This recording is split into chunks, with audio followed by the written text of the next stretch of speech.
friends, welcome to our channel. Let's know it. எனக்கு பாத்தீங்கன்னா ரொம்பவே இன்ட்ரஸ்டிங்கான ஒரு ரெசிபியோட தான் வந்திருக்கேன். பரோட்டா யாருக்கெல்லாம் ரொம்ப பிடிக்கும்? நிறைய பேருக்கு ரொம்ப பிடிக்கும் இல்லையா? அதுலேயும் கொத்து பரோட்டானா நிறைய பேருக்கு ரொம்பவே பிடிக்கும். ஸோ இன்னைக்கு பார்த்தீங்கன்னா நம்ம வீட்டிலையே வந்து பரோட்டாஸ் வந்து லெஃப்ட் ஓவர் இருந்துச்சுன்னா அதை எப்படி கொத்து பரோட்டாவாக பண்ணலாங்கிறத தான் இன்னைக்கு உங்கள் கூட ஷேர் பண்ணிக்கலாம்னு இருக்கேன். ஸோ நீங்கள் வந்து இதில் நான் வந்து சிக்கன் யூஸ் பண்ணி பண்ணுறேன். நீங்கள் சிக்கன் வேண்டாம்னு நினச்சிங்கன்னா அந்த சிக்கன் ஸ்டெப்பை ஸ்கிப் பண்ணிவிட்டு வெறும் எக்கு மாத்திரமே யூஸ் பண்ணி பண்ணலாம். ஸோ எப்படி பண்ணுறோங்கிறத பார்க்கலாம் வாங்க. பார்த்தீங்கன்னா ஒரு கடாய் வந்து சூடு பண்ண வச்சுருக்கேன். நான் பார்த்தீங்கன்னா எனக்கு இரும்பு கடாய் யூஸ் பண்ணியிருக்கேன். இதில் ஒரு 2-3 டேபிள் ஸ்பூன் வர அளவுக்கு ஆயில் வந்து சேர்த்துருக்கேன். நான் பார்த்தீங்கன்னா எனக்கு ஒரு 3 பேர் அளவுக்கு சாப்பிட்ற அளவுக்கு நான் வந்து கொத்து பரோட்டா வந்து பண்ணிட போகிறேன். இப்போ இந்த ஆயில்லையே ஃபைனாக சாப் பண்ண பச்சை மிளகா, அப்புறமா கருவேப்பிலை, அப்புறம் வெங்காயம், ஒரு 2 வெங்காயம் ஃபைனாக சாப் பண்ணி வச்சுருக்கேன். முடிஞ்ச அளவுக்கு ஃபைனாக சாப் பண்ணிக்கோங்க.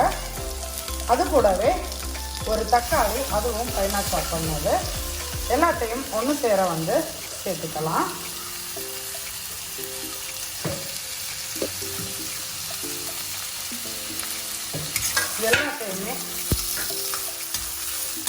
இது எல்லாத்தையுமே நல்லா ஆயிலில் ஹை ஃப்ளேமில் வதக்கி விட்டுக்கோங்க. இந்த வெங்காயம் அப்புறமா இந்த தக்காளிக்கு தேவைக்கு கொஞ்சமாக உப்பு சேர்த்துக்கோங்க.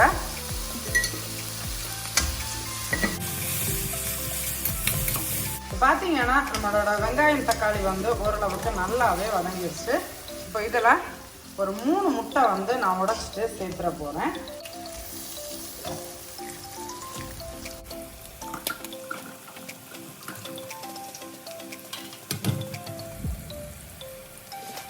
பார்த்தீங்கன்னா இந்த முட்டைக்கு தேவைக்கு கொஞ்சமாக பெப்பர், அப்புறமா கொஞ்சமாக சால்ட். இப்போது இந்த முட்டையை நல்லா கலந்து விட்டுக்கலாம்.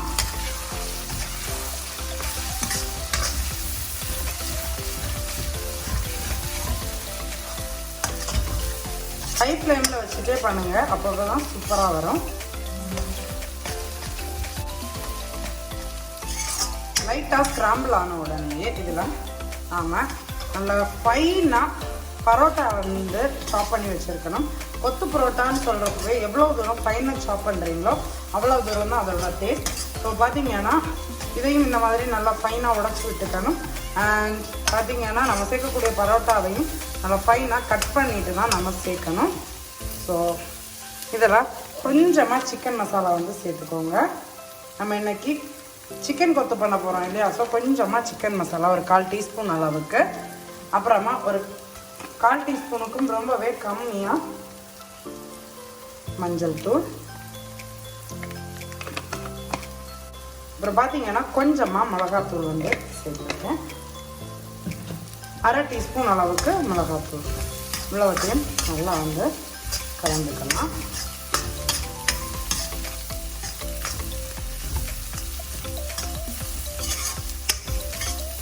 இப்போ இந்த மிக்சர் கூட நான் வந்து அதாவது பரோட்டா பார்த்தீங்களா எவ்வளோ ஃபைனாக சாப் பண்ண முடியுமோ அவ்வளோ தூரம் ஃபைனாக சாப் பண்ணி வச்சுருக்கேன். ஒரு 5 பரோட்டா நான் இன்றைக்கி ஃபைனாக சாப் பண்ணி எடுத்திருக்கேன். இதை இப்போ வந்து மிக்ஸ் பண்ணி விட்டுக்கலாம். இப்போ இந்த லோவர் பாட்டம் எடுத்துகிட்டு இந்த மாதிரி கலந்து விட்டுக்கோங்க.